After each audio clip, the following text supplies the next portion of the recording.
지금 어떤 주제로 강연을 해줄 거는 자유민주 세력의 정체성과 이제 당면한 과제에 대해서 또 다음 세대들 어떻게 여러분 함께 대한민국 지켜나가야 되는지 김은구 대표님 모셔서 강연 듣겠습니다. 큰 박수 부탁드립니다.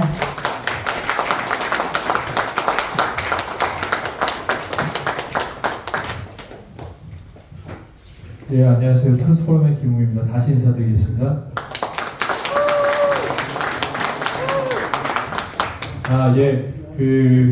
제가 사실 오늘 요즘 이게 최근에 좀 무리를 해가지고 왼쪽 눈에 실핏줄이 터졌습니다. 그래가지고 이게 오늘 오는 게 맞을까? 이게 왜냐하면 이렇게 보시는 분들이 좀 거북하실까봐 제가 그랬는데 제가 이게 조금 보시기 좀 그렇더라도 이게 오는 게 맞겠다, 인사드리는 게 맞겠다. 안 왔으면 큰일 날 뻔했습니다. 노재성 회장님께서 이렇게 수고해주시고 이렇게 많은 분들이 오셨는데 이렇게 귀한 자리 불러주셔서 감사드립니다. 자유민주 세력의 정체성과 당면 과제 이렇게 주제를 정해주셨습니다. 노재성 회장님께서 이렇게 정해주셨는데요. 저희가 서울에서 몇 달 전에 롯데월드 타워에서 보수주의 컨퍼런스라는 컨퍼런스를 했습니다. 그래서 청년들이 주도해서 이렇게 진행을 했는데요. 그때 발표가 너무 좋았다. 그 얘기 좀 나눠주면 좋겠다 이렇게 말씀하셨는데 제목을 이렇게 정해주셨는데 비슷한 내용입니다. 그럼 지금부터 제가 간단하게 소개해드리도록 하겠습니다. 영어가 나왔네요.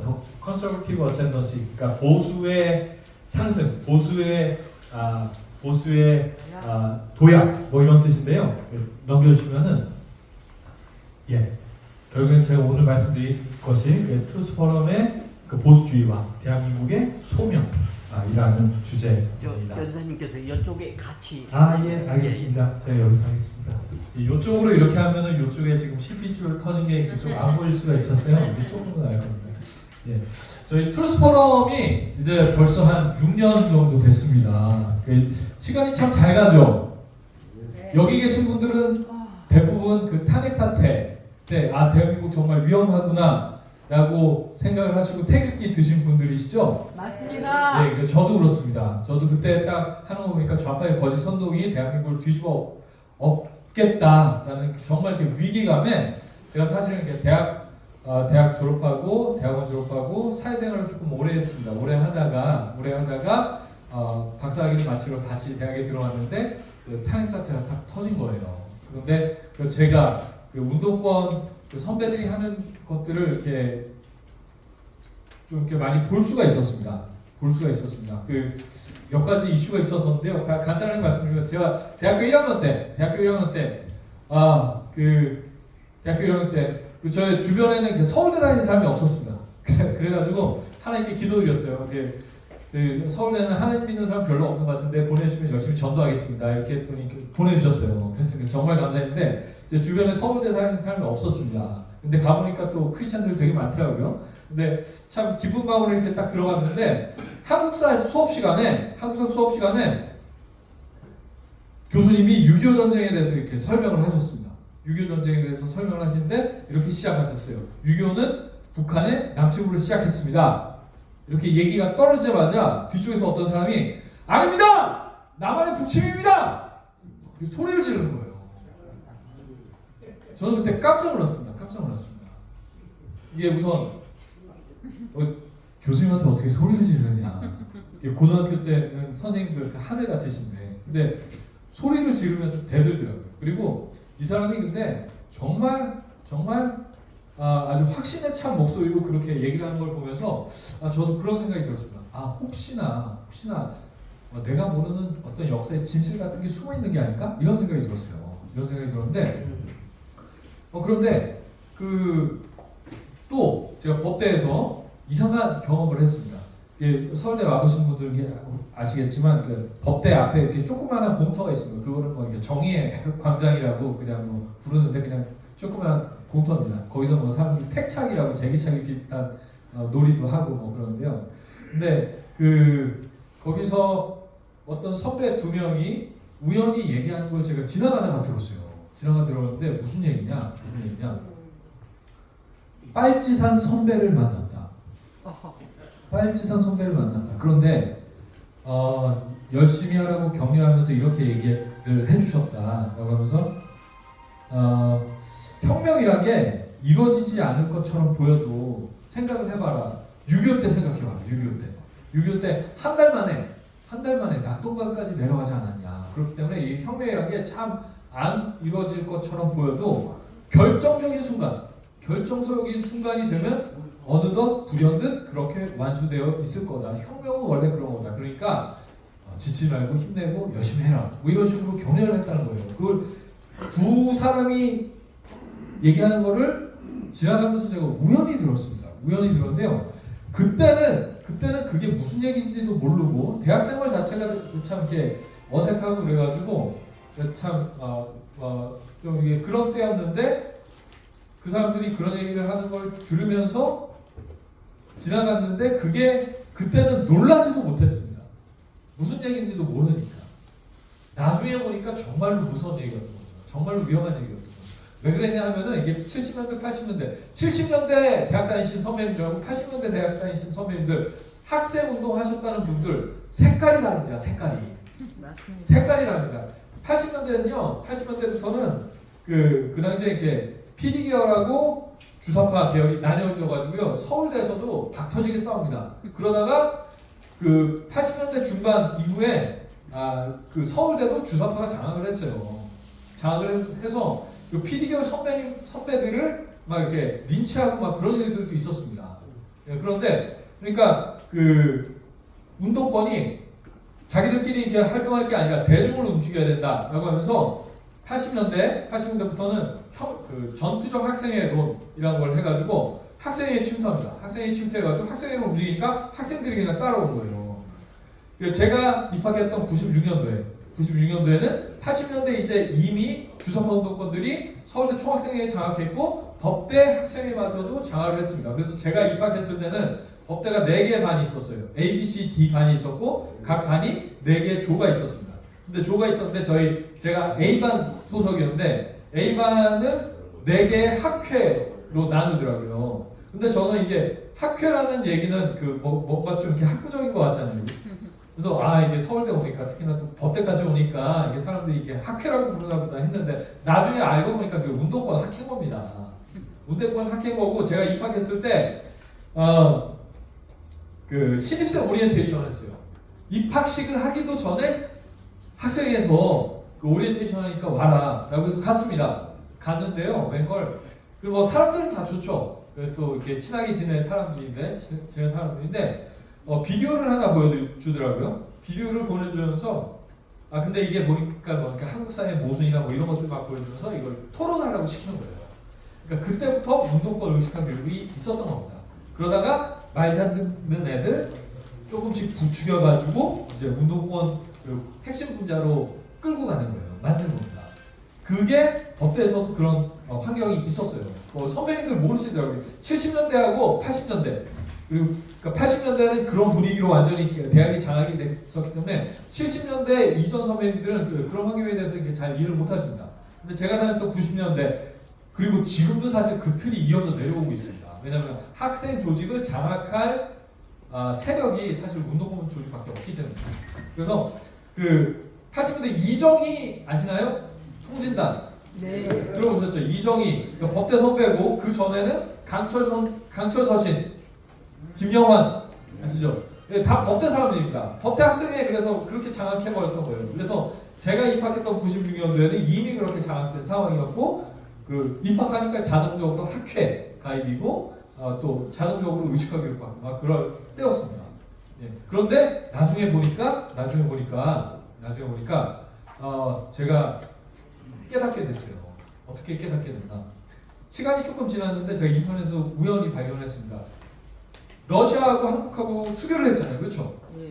수교를 할 때 보리스 옐친 대통령이 김영삼 대통령한테 6.25 당시 비밀 문서를 전달을 해줬습니다. 거기에 보니까 6.25는 북한의 기습 남침인 거예요. 소련의 조직적인 지원과 지도를 받아서 한 기습 남침이었습니다.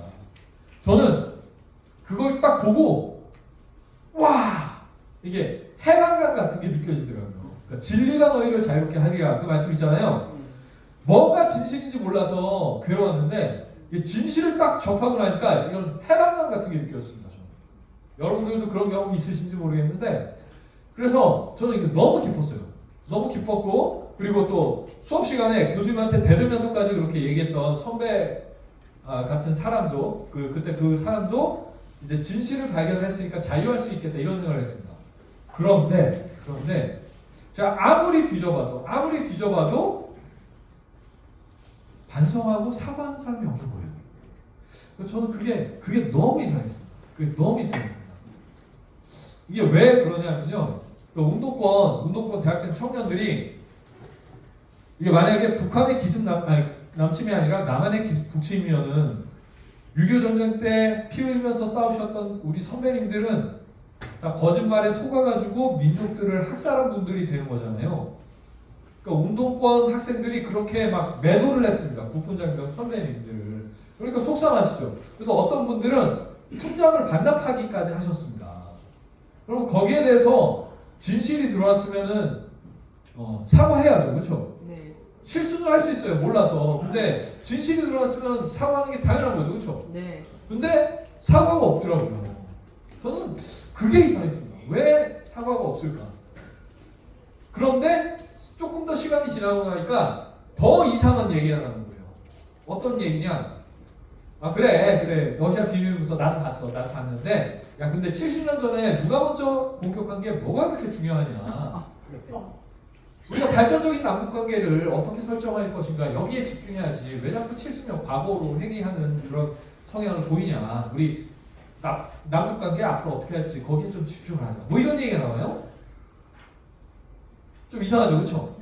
말이 안 돼. 근데 여기까지는 그래도 뭐 좀 이렇게 들어줄 만한데 조금 더 나가니까 이런 얘기가 나와요. 그래 러시아 비밀문서 그래 나도 봤어. 야 그런데 우리가 네가 진실 좋아해? 그래 우리가 진실을 살펴보자. 우리가 지금까지 김일성을 소련의 꼭두각시라고 했잖아.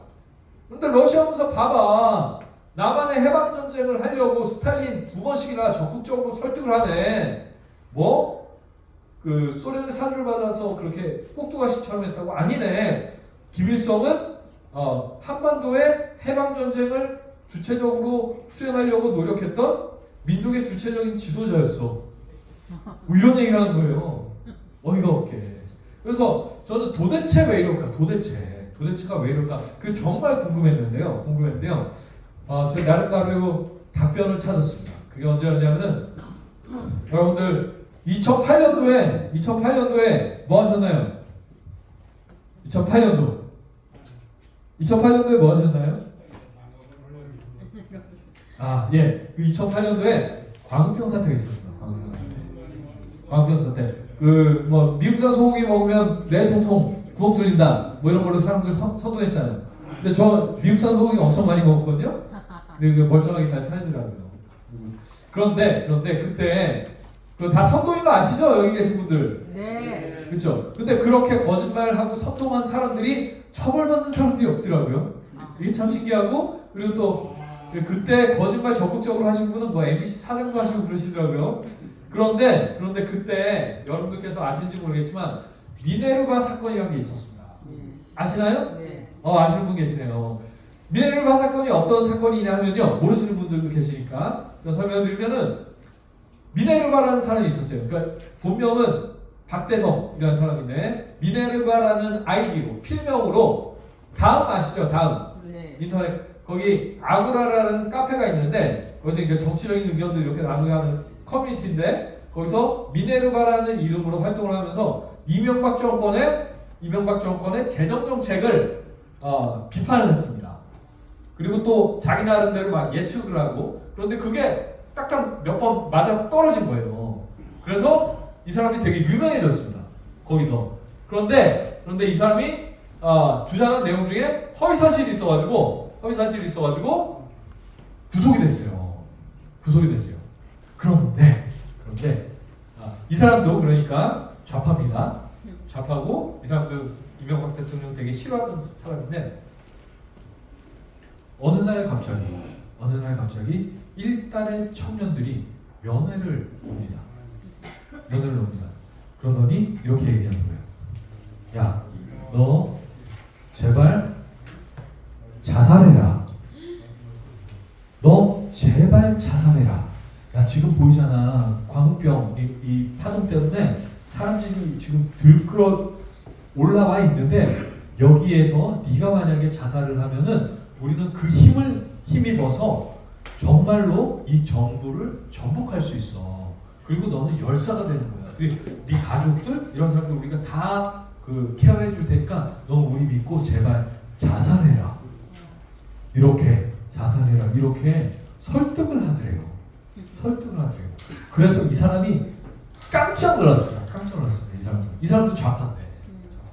이 사람 제가 그 사진을 못 가지고 왔는데요. 사진 보시면요. 몸무게가 한 90kg, 100kg 나가는 사람이에요. 그런데 그 일을 겪으면서 홀쭉 말랐습니다. 홀쭉 말라가지고 그러면서 하죠. 이 사람도 좌파인데 그런 사람들이 있을지는 몰랐던 거예요. 몰랐던 거예요. 저는 그 기사를 딱 본 순간, 그 사실을 확인한 순간, 그때 확신을 하게 됐습니다. 아, 대한민국에는 뭐가 진실이고 뭐가 거짓인지에 상관없이 거짓말을 이용해서라도 대한민국 뒤집어 엎으려고 하는 세력이 분명히 존재하구나. 저는 그때 깨닫고 확신을 하게 됐습니다. 또 제가 대학교에서 경험했던 일들과 함께 돌이켜보니까 정말로 그렇더라고요. 그런 상황에서 탄핵 사태가 딱 터진 거예요. 탄핵 사태가 딱 터지니까 제가 그 학교 다닐 때는 학부생일 때는 운동부 선배들이 뭐라고 하면은 이게 뭔가 맞는 것 같기도 하면서도 이게 아닌 것 같은데, 근데 뭐 이렇게 아니라고 얘기하기는 좀 어렵고 그런 일들이 되게 많았습니다. 근데 그럼에도 불구하고 제가 그 사람들이 어떨 때는 이렇게 일하는 것들이 이렇게 정당한 것 같기도 하더라고요. 근데 제가 그 사람들과 함께할 수 없었던 거는 저는 하나님 믿는 사람인데 이 사람들은 아무리 옳은 일을 한다고 하더라도 이게 하나님이 없더라고요. 그래서 이렇게 저는 같이 하지는 못하겠다라고 했는데 운동권 선배들이 뭐라고 하면은 사실 뭔가 아닌 것 같은데 이게 반박을 할 수는 없었어요. 아는 게 없으니까.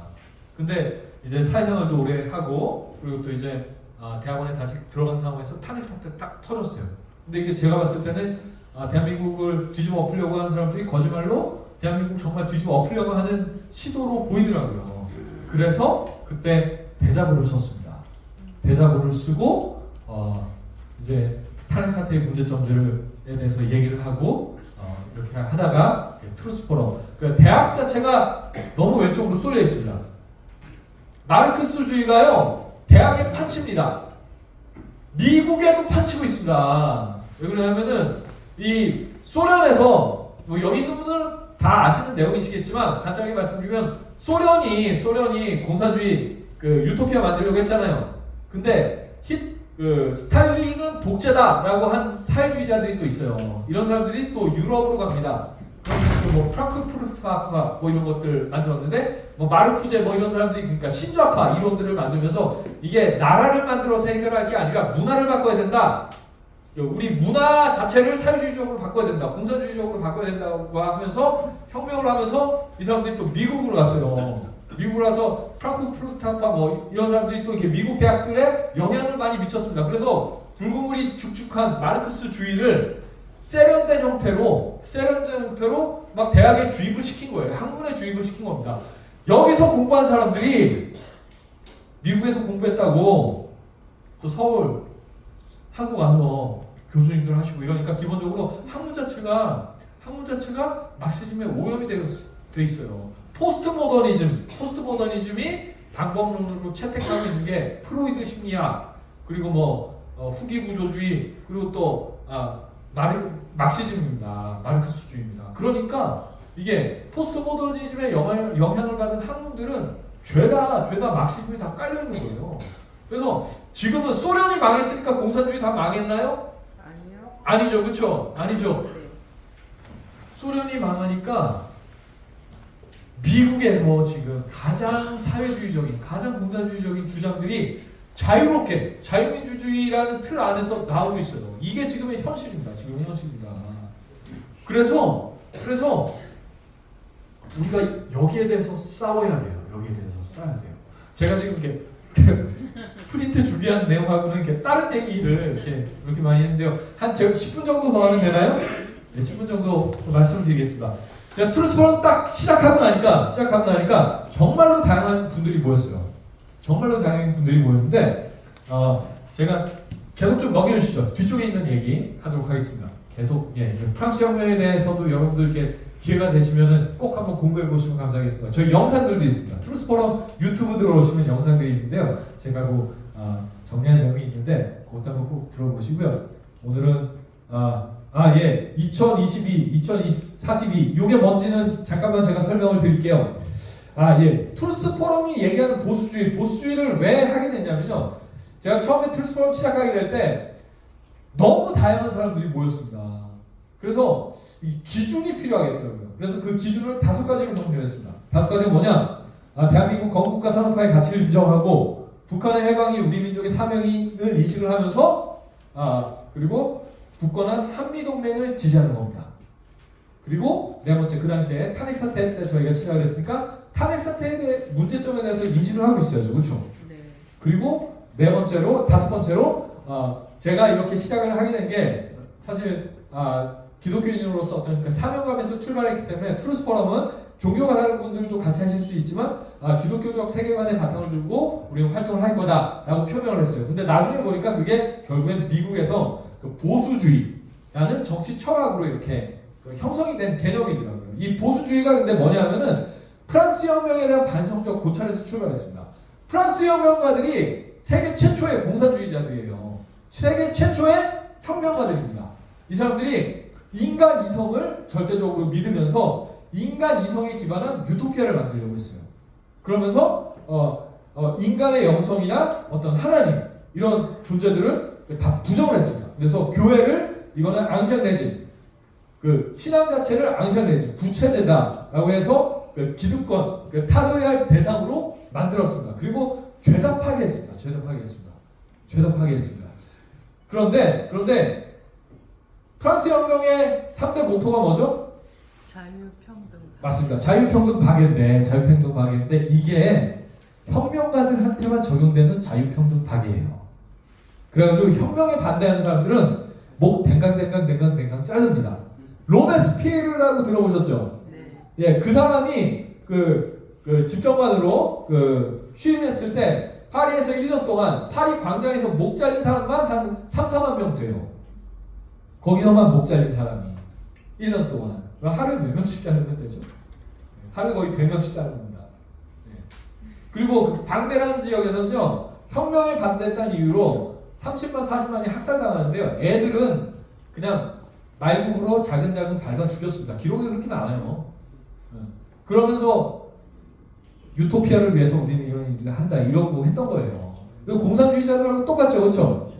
네. 이 사람들이 이런 일을 할 수 있는 이유는 뭐냐면요. 우선 인간 이성을 절대적으로 신뢰하면서 인간 이성의 바탕을 둔 유토피아를 만드는데 그 이성이 그렇게 폭주할 수 있을 거라는 거를 이 사람들은 이해하지 못했던 거죠. 그래서 프랑스에서 이렇게 프랑스 혁명이 일어나는 걸 보면서 에드먼드 버크라는 사람이 나도 처음에는 프랑스 혁명에 뭔가 좋은 게 나올 줄 알았는데 이게 보니까 영국에서 이런 일이 있으면 절대로 안 되겠다. 이렇게 판단을 내리고 프랑스 혁명에 대한 성찰이라는 책을 씁니다. 그래서 그 책이 근데 내용을 보면요. 무슨 내용이냐면은 이 프랑스 혁명에 대한 성찰이 그러니까 보수주의 정치 철학의 토대를 이룬 책이라고 하는데요. 근데 내용을 보시면요. 프라이스 박사의 오류라는 그 글로 시작을 합니다. 근데 프라이스 박사가 프랑스 혁명을 막 찬양을 했거든요. 근데 그 찬양한 게 잘못됐다라고 얘기를 한 겁니다. 근데 프라이스 박사가 사실은 프라이스 목사예요. 그래서 프라이스 목사의 오류라고 얘기를 하면서 프라이스 목사가 프랑스 혁명을 찬양을 했는데 근데 목사라는 사람이 그렇게 설교하면 안 된다. 이게 왜냐하면 프랑스 혁명에는 기독교적 근본적인 사랑의 정신이 배제가 돼 있다. 그렇기 때문에 프라이스 목사의 설교도 잘못됐다라고 출발한 게 프랑스 혁명에 대한 성찰입니다. 그러니까 이게 보수주의라는 게 다른 게 아니라 사실은 기독교적 세계관에 바탕을 두고 출발한 사상입니다. 그래서 사실은 크리스찬들에게는 당연한 거예요. 당연한 거고 결국에는 하나님의 말씀과 그 천부인권들을 지키려고 하는 몸부림인 겁니다. 그리고 이거는 크리스찬들이 아닌 분들에게도 중요한 건데요. 크리스찬들이 얘기하는 기본적인 가치, 본질적인 가치가 하나님의 형상대로 창조된 인간의 존엄, 그리고 책임 있는 자유, 그 진리, 진실 이런 가치들이거든요. 이런 가치들이 포스트 모더니즘, 상대주의 이쪽으로 넘어가면요, 뭐 진리가 뭐야? 그냥 다 진리 아니야? 뭐 이렇게 가다 보면은 이게 공산주의로 가요. 그리고 이게 그렇게 가다 보면은 그 그러니까 인간이 넘을 수 없는 한계가 있다라는 생각을 하는 게 겸손한 건데, 인간이 다 할 수 있다. 우리가 인간 이성의 바탕을 둔 유토피아를 만들어 보자라고 한 게 프랑스 혁명이고 공산주의입니다. 그래서 만들어진 게 소련이에요. 그리고 지금 많은 사람들이 사회주의 사상에 묻어가지고 만들려고 하는 게 하나님이 없는 지상 낙원이에요. 마두로 아시죠? 네. 마두로 아시죠? 베네수엘라 그렇게 만든 사람. 네. 제가 마두로가 연설하는 거 한번 들어봤는데요. 이 사람이 이러더라고요. 뭐 스페니쉬로 연설했는데 저는 영어 자막으로 봤는데, 하나님의 나라가 이 땅 가운데 임한 게 사회주의다, 공산주의다 이런 거예요. 그러니까 이게 복음이 왜곡되고 인간의 한계가 있다는 것을 겸손하게 인정하지 않으면요, 사회가 어떤 식으로 흘러갈지 모릅니다. 문재인 대통령도 이런 식의 혁명하려고 했던 거죠. 제가 봤을 땐 그렇습니다. 그렇지 않나요?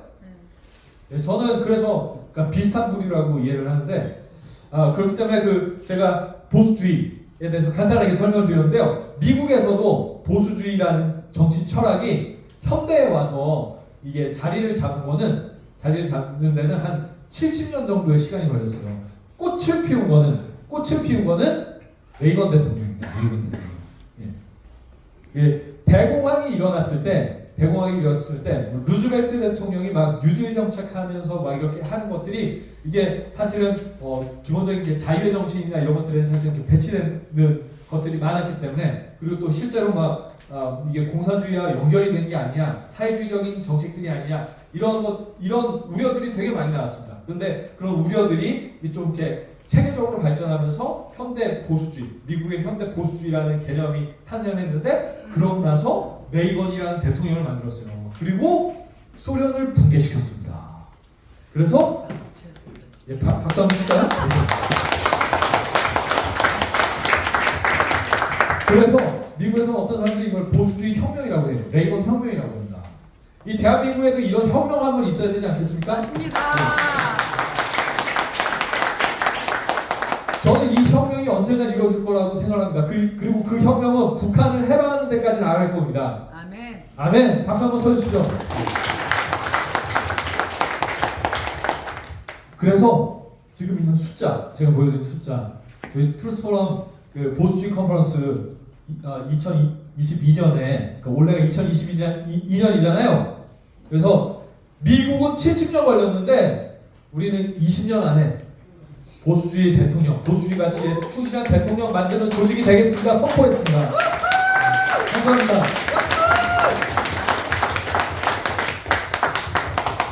저희 힘만으로는 못합니다. 그런데 여기 계신 분들 함께 해주시면 할 수 있어요. 그리고 사실은 5년 안에도 될지도 몰라요. 20년까지 안 걸릴지도 모릅니다. 맞습니다. 안 걸릴지도 모릅니다. 다음 장 넘겨주시죠. 예, 제가 5분 안에 마치도록 하겠습니다. 대한민국은요, 진실과 거짓의 전쟁을 피할 수가 없습니다. 이게 저는 이게 숙명이라고 생각해요. 숙명. 대한민국은 처음에 출발할 때부터 혁명적 사회주의라는 공산주의 사상, 거짓된 공산주의 사상과 싸워서 이겨가지고 겨우 생존하고 세워진 나라입니다. 그렇기 때문에 거짓말과의 전쟁, 이 거짓과의 전쟁은 대한민국의 숙명이에요. 그리고 대한민국의 경제 발전도 그렇습니다, 여러분.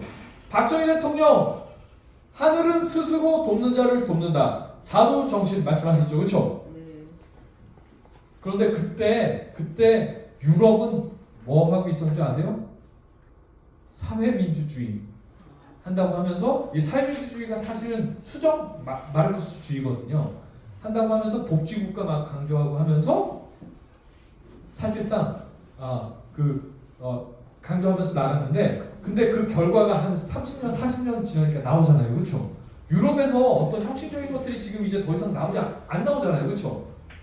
그러니까 복지 시스템이 아무리 훌륭해도 나 스스로 노력하려고 하는 자세가 없으면요. 사회는 이렇게 내려갈 수밖에 없어요. 그거를 유럽이 보여줬습니다. 유럽이 그 거짓말, 사회민주주의라는 거짓말에 빠져 있을 때, 수정 마크시즘에 빠져 있을 때, 대한민국에서는 박정희 대통령께서 하늘은 스스로 돕는 자를 돕는다. 자주정신을 말씀하셨는데 우리가 이 자주정신 때문에 이렇게 발전한 거죠. 그렇죠? 맞습니다.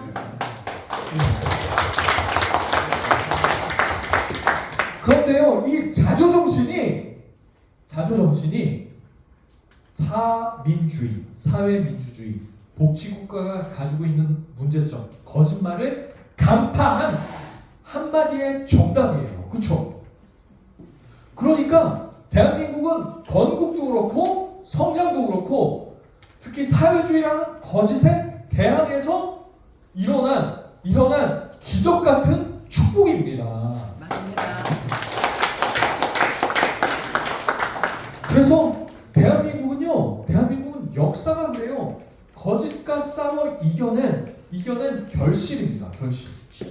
그리고 우리는 지금도 이 거짓과 싸우고 있어요. 우리가 트루스 포럼이잖아요. 트루스 포럼은 진리에 기반해서 거짓과 대항해서 싸우는 조직입니다. 그래서 싸우는 프론트가 상당히 넓어요. 그런데 모든 프론트에 대해서 우리가 거짓에 대해서 대항하지 않을 수가 없습니다. 그런데 저는 대한민국에 가장 큰 거짓말 3개가 있다고 생각합니다. 제일 큰 거짓말 뭔가요?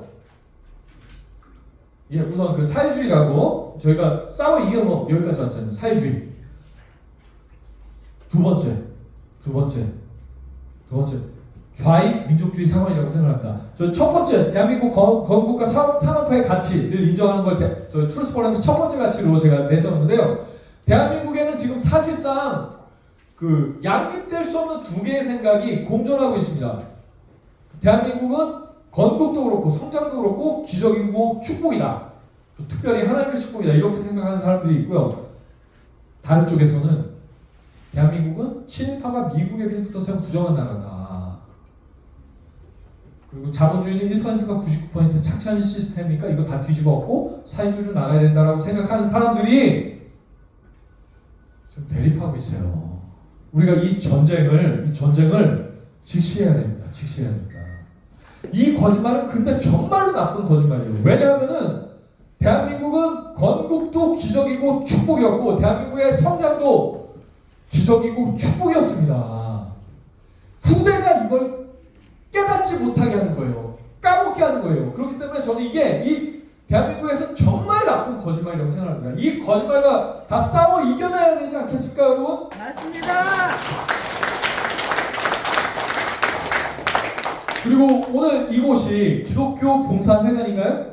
네, 기독교 연합 봉사회관인데 세 번째 거짓말, 트루스 포럼이 집중적으로 싸우는 또한 세 번째 거짓말이 있습니다. 뭐냐면 이게 자유주의 신학입니다. 자유주의 신학은 여기 크리스찬이 아니신 분들도 계실지 모르겠는데요. 계시겠죠, 당연히. 근데 뭐 그렇다고 하더라도 주변에 교회 다니는 친구들이 계시면은 너 예수 잘 믿어라 라고 꼭 얘기를 해주십시오. 왜냐하면은 크리스찬들이 예수 잘못 믿으면요 나라가 위험해져요. 이 자유주의 신학, 대한민국에서 자유주의 신학 제일 강력하게 주장하는 분이 누군지 아시나요? 강원명이. 그런 분들 돌 아시나요? 돌 머리돌. 김용호 이분이 얘기하는 게 자유주의 신학이에요. 이분이 어떤 얘기 하시는 줄 아시나요? 이분이 하는 얘기 간단하게 설명드리면요. 성경책에는 구약하고 신약이 있잖아요. 그렇죠? 구약 성경은 이스라엘 신화다. 야, 우리나라는 단군 신화 있지? 그리고 이집트에는 이집트 신화 있어. 그리고 그리스에는 그리스 신화 있어. 근데 구약 성경은 이스라엘 신화야. 그러니까 우리가 믿을 거 아니야. 그리고 2017년에 이분이 로마 서강이라는 책을 썼는데요. 거기에 보면 정확하게 이런 표현이 나옵니다. 구약에 야훼라는 신이 짓거린 소리 뭐 이렇게 나옵니다. 그 책 찾아보시면 정말 제가 답답한 이유가 이런 사람이 근데 신학교에서 지금 목사 될 친구들을 가르치고 있어요. 한신대학교 석좌 교수입니다. 눈물이 납니다. 저는 눈물이 나는데 하여튼 구약성경은 그렇게 날려버리고요. 신약성경은 어떻게 하냐면요. 신약성경에서 서신서 있잖아요. 바울 서신서 퉁치면서 날려버리는데 어떻게 하냐면 바울이라는 사람은 예수 직접 만난 적 한 번도 없어. 그리고 그리스 신화에 영향을 되게 많이 받은 사람이야. 그렇기 때문에 다메섹이라는 데로 가다가 자기 혼자 정신 창난 일으켜가지고 예수를 신으로 만들었어 라고 하면서 바울 서신서 그리고 다른 서신서들 다 휴지 조각 만들어버립니다. 그러면 이제 사복음서 남죠? 사복음서 어떻게 하는 줄 아세요? 사복음서에서 이걸 캐리그마와 로기아로 나눕니다. 그러면서 하는 얘기가 뭐냐면은 캐리그마는 뭐냐면은 전승 선포 이런 얘기인데 그 주변에 있는 예수님의 제자들이 증언하는 것들을 말하고 로기아는 성경 말씀에 있는 빨간색 글씨 예수님이 직접 하신 말씀인데 캐리그마를 다 날려버립니다. 퉁치면서 날려버려요. 캐리그마, 야 예수의 제자들 공부도 제대로 못한 사람들이잖아. 이성적이지도 않아.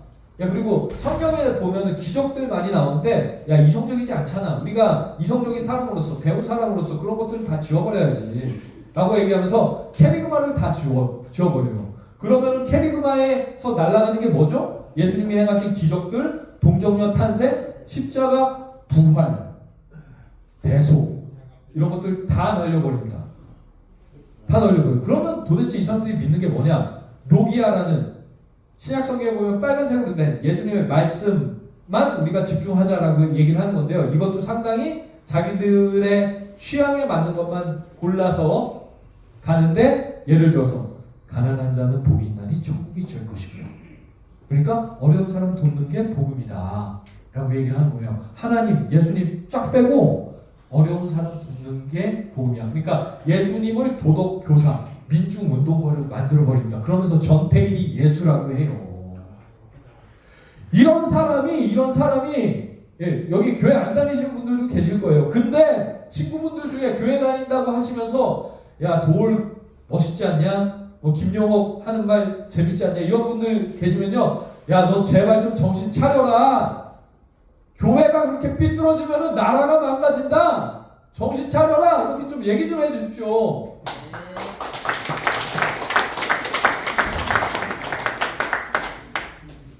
이 세 가지 거짓말, 우리가 목숨을 바쳐서 싸워야 할 거짓말입니다. 이 거짓과 싸워 이기는 것이 저는 대한민국의 사명이라고 생각합니다. 오늘 여기 나이 많이 드신 분들도 오셨는데요. 저 탄핵 사태부터 목소리 내다 보니까 제가 탄핵 사태 처음에 이제 목소리 낼 때는 30대 후반이었거든요. 지금 이제 40대 이게 초반을 넘어서 이게 중반으로 가고 있는데, 근데 여기 앉아 계신 분들은 제가 참 눈물이 나는 게 80대셨던 분들은 80대 중반 되셨고 80대 중반이셨던 분들은 이렇게 90대 되셨고 어떤 분들도 이렇게 돌아가셨어요. 제가 가까이서 이렇게 같이 활동하신 분들 중에서도 이렇게 돌아가신 분들 계십니다. 정말 눈물 나는데요. 그런데 사람은 한 번 죽기 마련입니다. 사실 여기 저보다 연세 많으신 분들도 계시지만 누가 먼저 온지는 알아도 누가 먼저 갈지는 아무도 모릅니다. 그렇죠? 네. 사실 뭐 제가 먼저 갈지도 모르는 겁니다. 모르는 건데 근데 한 번 모든 사람은 이렇게 죽을 수밖에 없습니다. 하지만 우리가 죽더라도 청춘의 마음을 가지고 죽었으면 좋겠어요. 이 땅에서 저는 사무엘 물만의 청춘이라는 시 정말로 좋아합니다. 청춘은 인생의 어떤 시점이 아니다. 마음의 상태다. 나이가 20살이라도 20살이라도 비탄에 갇혀서 절망하면은 나이가 20살이라도 노인이다. 늙은 거다. 늙은이다. 하지만 나이가 80이라도 우리가 희망이라는 파도를 고개를 들어서 희망이라는 파도를 탈 수 있는 한 청춘이다 라고 얘기를 했습니다.